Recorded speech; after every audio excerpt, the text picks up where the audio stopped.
Hello दोस्तों, good morning. Statics हम लोग पढ़ेंगे। स्टैटिक्स में सबसे पहले आंकड़ा के बारे में देखते हैं। आंकड़ा दो प्रकार के होते हैं, एक अवर्गीकृत आंकड़ा, एक वर्गीकृत आंकड़ा होता है। अवर्गीकृत आंकड़ा और वर्गीकृत आंकड़ा के आधार पर हम लोग केंद्रीय प्रवृत्ति के बारे में जानते हैं। देखो, केंद्रीय प्रवृत्ति मतलब सेंट्रल टेंडेंसी तीन प्रकार के होते हैं। एक माध्य होता है और एक बहुलक होता है, एक माध्यिका या उसी को माध्य कहते हैं। माध्य के बारे में, माध्य बराबर होता है सभी प्रेक्षणों का योग बटे कुल योग। सभी प्रेक्षणों का योग बटे कुल योग होता है। देखो, माध्यम को एक्स पर ऊपर एक रिंग दे देंगे, यानी उसको बार भी कहते हैं। यही सिंबल होता है, माध्य का सिंबल होता है। माध्य निकालने के तीन फॉर्मूला है, तीनों का माध्य एक ही तरीके से प्राप्त होगा। माध्य बराबर sigma F I x I by sigma F आई।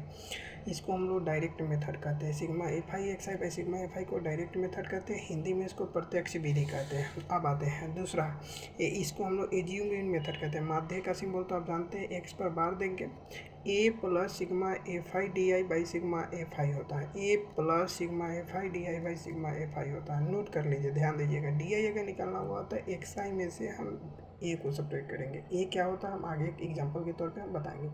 इसको हम लोग कहते हैं एज्यूम्ड मीन मेथड। कौन सा method? Assumed mean method. Hindi में इसको कल्पित माध्य विधि कहते हैं। कल्पित माध्य विधि, दो विधि देख लिए, एक स्टेप डायरेक्ट मेथड, दूसरा एज्यूम्ड मीन मेथड। तीसरा देखते हैं, ये भी महीने का फॉर्मूला होता है। जो माध्य होता है A plus sigma F I U Y by sigma F I into H होता है।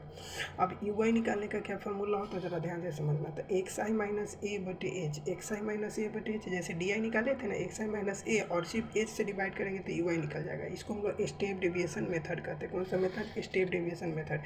अब यहाँ पे नोट करके हम कुछ लिखे, तीनों विधियों से प्राप्त माध्य एक ही है। अगर माध्य निकालने के लिए कोई भी विधि से आप माध्य निकाल सकते हैं, सबका माध्य एक ही होगा। और अगले नेक्स्ट क्लास में हम एक एग्जांपल के तौर पे तीनों विधि से माध्य निकाल लेंगे।